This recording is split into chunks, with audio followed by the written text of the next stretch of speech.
Hi friends, welcome to my channel. మానబడి దియాల pan star Prabhas నటించిన కల్కి, blade runner, Batman, star wars Hollywood హాలీవుడ్ సినిమాలకు కాపీ. ఏం మాట్లాడుతున్నావురా? నరాలు కట్ అయిపోయింది. అంటే ఉంగి బజాయించండి.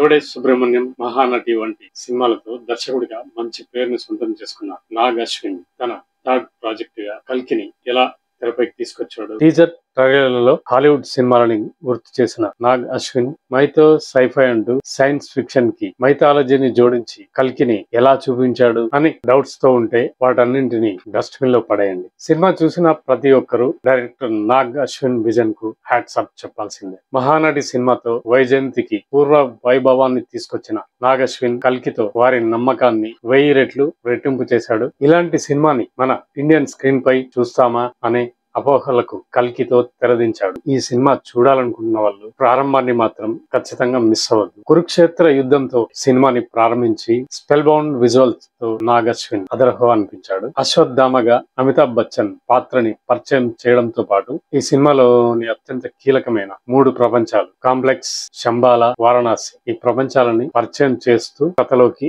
ఎంటర్ అయ్యాడు. అయితే సినిమా ప్రారంభించిన అరగంట తర్వాతే ప్రభాస్ క్యారెక్టర్ ని పరిచయం చేయడం డిసప్పాయింట్ కలిగించింది. ఫస్ట్ హాఫ్ లో ప్రభాస్ క్యారెక్టరైజేషన్ పరిమితమైనప్పటికీ సెకండ్ హాఫ్ లో మాత్రం అదిరిపోయిందనే చెప్పాలి. ప్రభాస్, అమితాబ్ బచ్చన్ క్యారెక్టర్లని డిజైన్ చేయడంలో డైరెక్టర్ నాగ్ అశ్విన్ తనదైన మార్క్ ని ప్రదర్శించాడు. ఒక విధంగా చెప్పాలంటే ఈ 2 క్యారెక్టర్లని డిజైన్ చేసిన తీరు హైలైట్. ఇక అమితాబ్ బచ్చన్, దీపిక, కమల్ హాసన్ నటించిన ఎపిసోడ్స్ ఫస్ట్ హాఫ్ కి ప్రధాన హైలైట్ గా నిలిచాయి. ఇక ఇంటర్వెల్ బ్యాంగ్ ని ప్లాన్ చేసిన విధానం చూస్తే డైరెక్టర్ నాగ్ అశ్విన్ ని శబాష్ అనాల్సిందే. ఫస్ట్ హాఫ్ ని మించి సెకండ్ హాఫ్ ని మరింత ఎఫెక్టివ్ గా డిజైన్ చేసిన నాగ్ అశ్విన్ మనం కూడా హాలీవుడ్ తరహా సినిమాలని చేయగలమని రుజువు చేశాడు. ఇక సెకండ్ హాఫ్ లో వచ్చే యాక్షన్ ఎపిసోడ్స్ హాలీవుడ్ చిత్రాలని మరిపించేలా ఉన్నాయి. ఇండియన్ స్క్రీన్ పై హాలీవుడ్ రేంజ్ విజువల్స్ తో సాగుతూ ప్రేక్షకులకి కల్కి సరికొత్త అనుభూతిని పంచుతుందనడంలో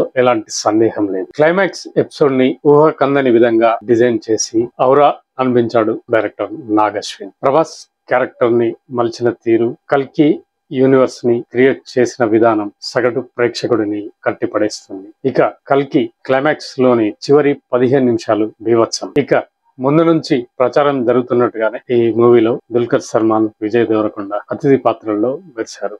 ఆ క్యారెక్టర్స్ ఏంటి, వాటికి ఉన్న ఇంపాక్ట్ ఏంటి అన్నది సస్పెన్స్. ఓవరాల్ గా ఈ సినిమా గురించి చెప్పాలంటే నాగ్ అశ్విన్ విజన్ కి హ్యాట్స్ ఆఫ్ చెప్పాల్సిందే. కల్కి విషయంలో అంతా బాగానే ఉన్న 2 డ్రాబ్యాక్లు ఉన్నాయి. ఒకటి ప్రభాస్ క్యారెక్టరైజేషన్ నిడివి ఎక్కువ లేకపోవడం ఫస్ట్ హాఫ్ లో, అండ్ ఇలాంటి బలమైన కథకి కావలసిన ఎమోషన్స్ ఆశించిన స్థాయిలో పండకపోవడం ప్రధాన డ్రాబ్యాక్ అని చెప్పుకోవచ్చు. ఈ 2 మైనస్లని పక్కన పెడితే కల్కి ఓ విజువల్ వండర్